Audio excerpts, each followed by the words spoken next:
Okay, before I begin my prepared remarks, I feel like I got to run the gauntlet. First, I'll give you £1,000 right now if you could tell me the U.S. citizen that was deported under Donald Trump. You said that twice. Yeah, the U.S. citizen that was deported under Donald Trump. Can anyone tell me? £1,000. I'll give it to you right now. Yeah, name?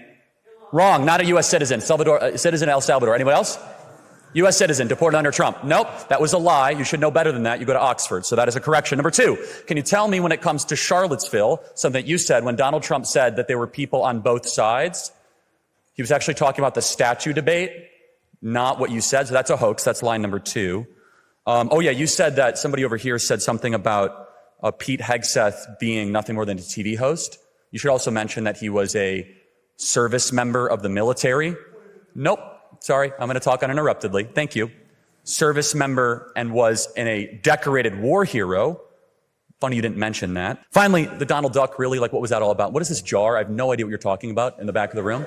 It's completely lost on me. So I don't know what that's all about. Also, on the Canadian border, the professor failed to mention that the Canadian border was closed. President Trump said fentanyl, and the amount of terrorists that are coming across the Canadian border, of which the most terrorists that come into America come across the Canadian border on the terrorist watch list. You did not mention that. And finally, professor, you never heard of it in South Africa. Interesting. You never heard of that. The fact that a major political party in South Africa says, quote, kill the Boers. I would expect more of somebody who wrote a dissertation and teaches here at Oxford to say that you would not know about the attempted slaughter and genocide of white South Africans. Okay, now on to, I'm sure there's lots of POIs, and I will talk uninterrupted. Now to my remarks, but actually, is that all of it? Let me see here. Yeah, that's just a taste. Hello, everybody. It's great to be here tonight. Thank you to the Oxford Union for inviting me.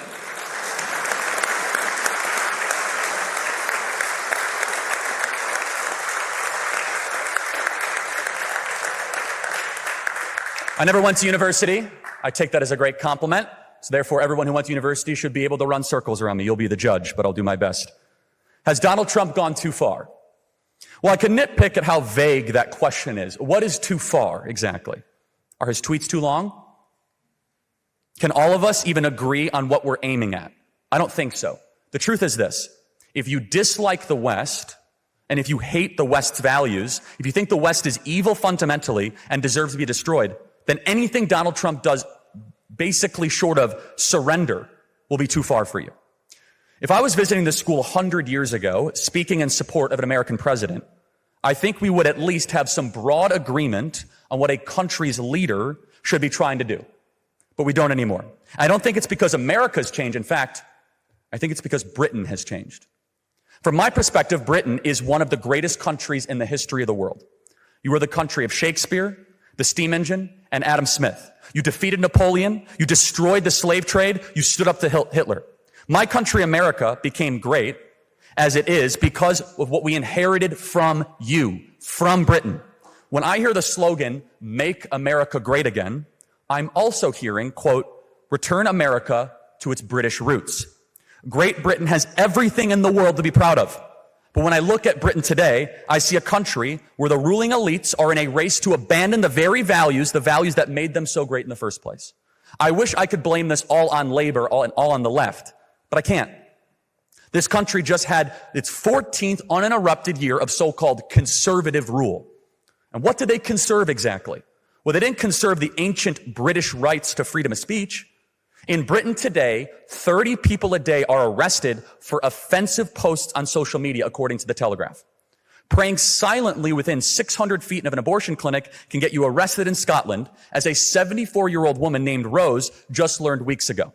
Members of Parliament scold British citizens for thinking they have the right to say that they do not have the right to say things that offend Muslims. 14 years of conservative rule didn't conserve British prosperity. Adjusted for inflation cost of living, the average British worker makes less today than they did in 2008. Outside of London, the British have lower incomes than every one of America's 50 states, and it never used to be this way.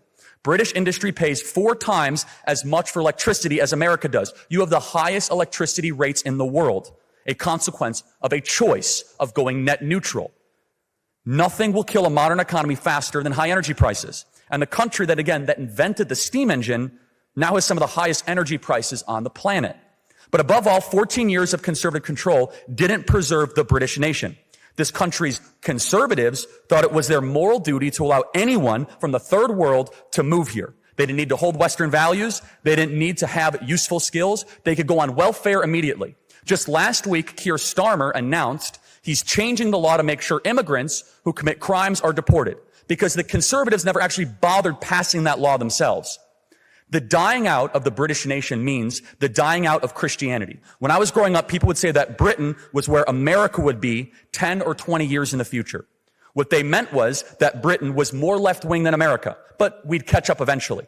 That's just how things were over time, and nothing could stop it.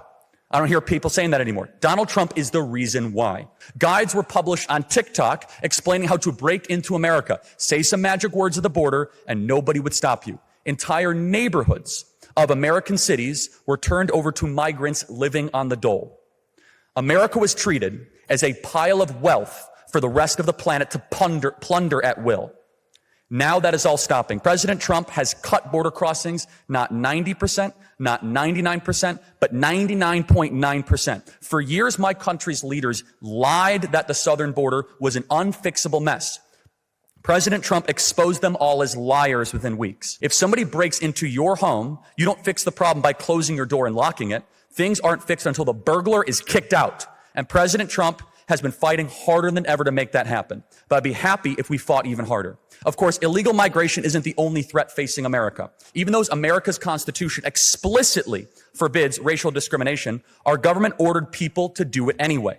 People were denied jobs and denied promotions. Kids were shut out of universities based on the color of their skin rather than their ability. Companies were denied federal contracts because their owners didn't look a certain way. People who didn't discriminate enough in hiring could be sued by the government. Every company in America lived in fear of their government deciding to target them for offenses against DEI. Trump has ordered DEI to be torn down. We, the American people, we want more deportations. We want more peace deals. We want more woke colleges defunded. We want more DEI parasites to lose their jobs. You should want to preserve and restore the greatness of Britain. You should want the decline to stop, and you can make it happen. Starmer wouldn't be saying anybody's saying without what President Trump is doing.